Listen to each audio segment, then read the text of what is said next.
Vanakkam, Namaste, and blessings to everyone. This is Dr. Bhairavi Balasubramanian, PhD, the Sky Priestess. So, today I'd like to talk to you about the Virgo new moon and just what it means for all of us. Now, I did not do a video on this earlier because I wasn't getting any downloads on it. And you know what I'm like, I'm not going to tell you something unless I really feel it's important.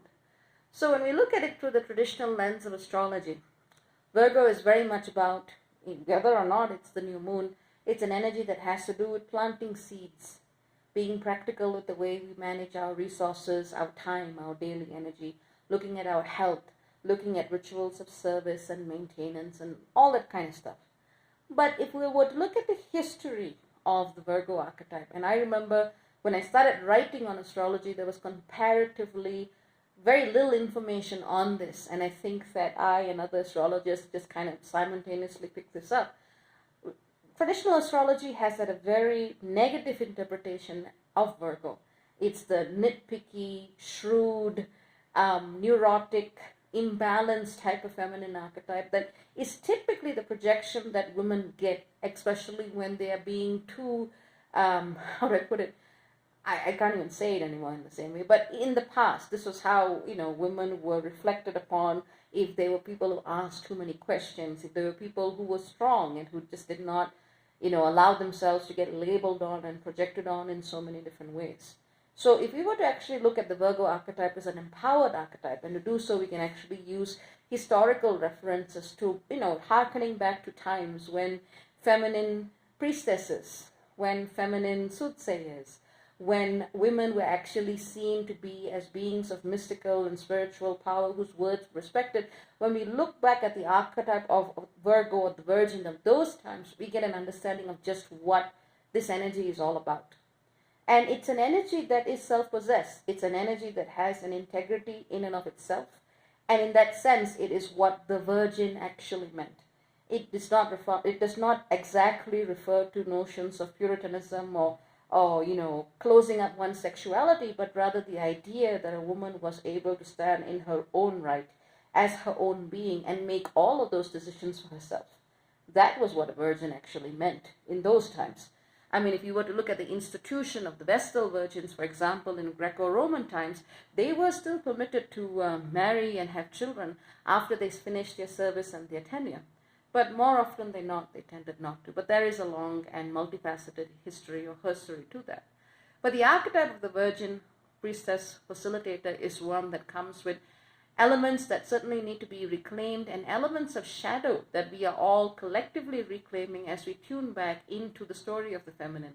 Now, much of the feminine in different cultures and in different ways has been savagely dismembered in the process of cultural assimilation.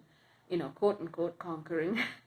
And so many of these residual energetic archetypes lay in wait for those who are seeking to serve the feminine, especially in the way that she comes through the channels of land, the nature, planet, the earth, so on and so forth. There's a lot of rage that comes forth. There's also a lot of purity and a lot of sacredness that then equally come forth at the same time. So Virgo is really, it's more like I want to say it's a kaleidoscope in many different ways when we look at it from an energetic and a historical perspective, without narrowing it down to the kind of stereotypical cliches that it's been put into.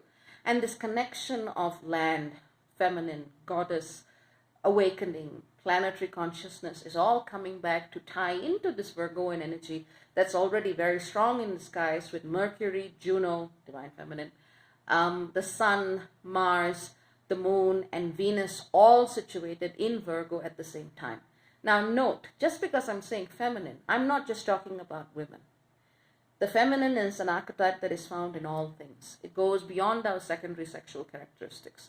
The polarity of masculine and feminine and ways that they dance and transcend those polarities are things that we find in rocks and trees and everything. It's not about the gender binary and divide as we talk about it. So when I'm talking about the divine feminine, I'm talking about an archetype that is accessible to all people, to all beings, irrespective of what their bodies have or do not have, or what they identify or do not identify with. So this energy is being activated very, very powerfully at this time by Uranus in Taurus. So Uranus in Taurus at this moment is at 6 degrees Taurus. The new moon just went exact a few hours ago was basically at 6 degrees Virgo. So this is a direct trine.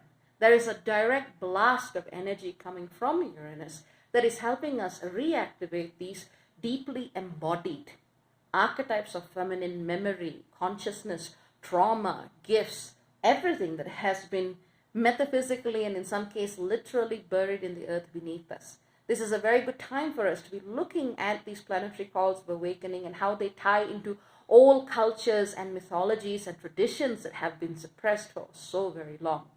But even here, there is a little bit of word of caution to also note.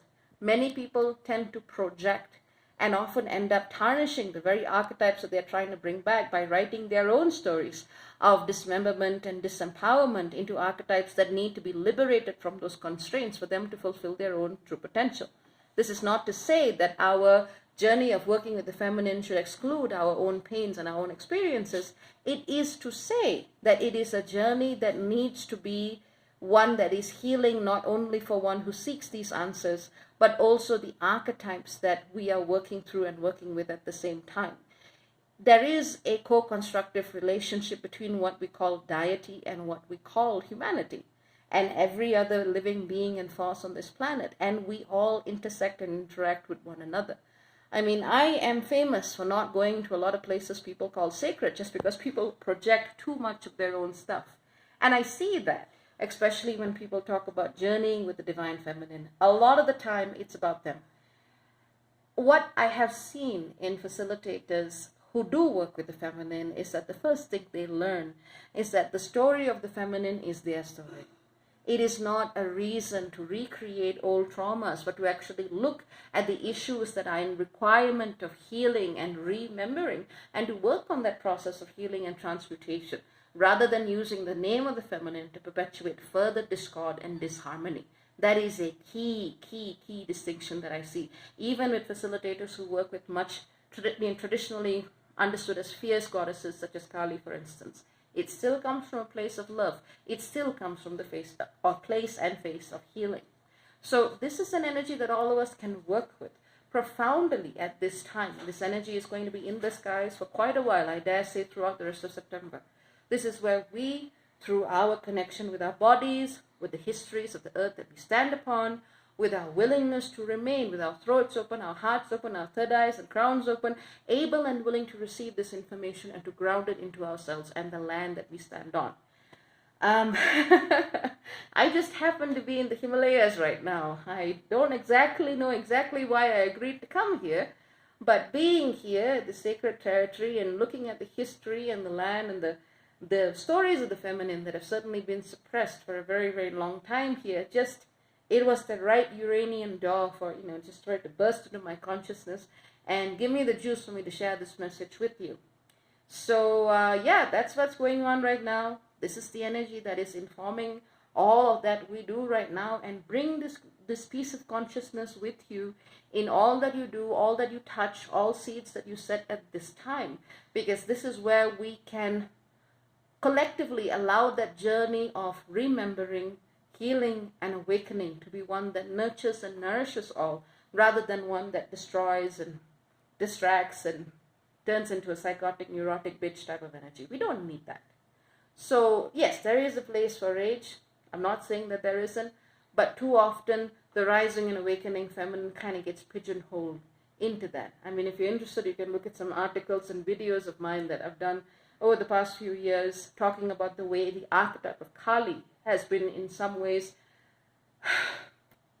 I want to say distorted, but it's certainly been appropriated to actually speak to a human experience rather than to one that is seeking to transcend it in order to commune with a particular energy of divinity. But that's a different story for a different time. Still, this is the message that wanted to come through right now. That's all I have to say. Keep your hearts open. Treat the earth gently. Treat it with kindness and love. And listen to what it has to tell you. And it is a story that is, well, the story of everything around us that is incarnate. And it is certainly one that we need to listen to. So take care. Many blessings. Cha-cha for now. Bye-bye.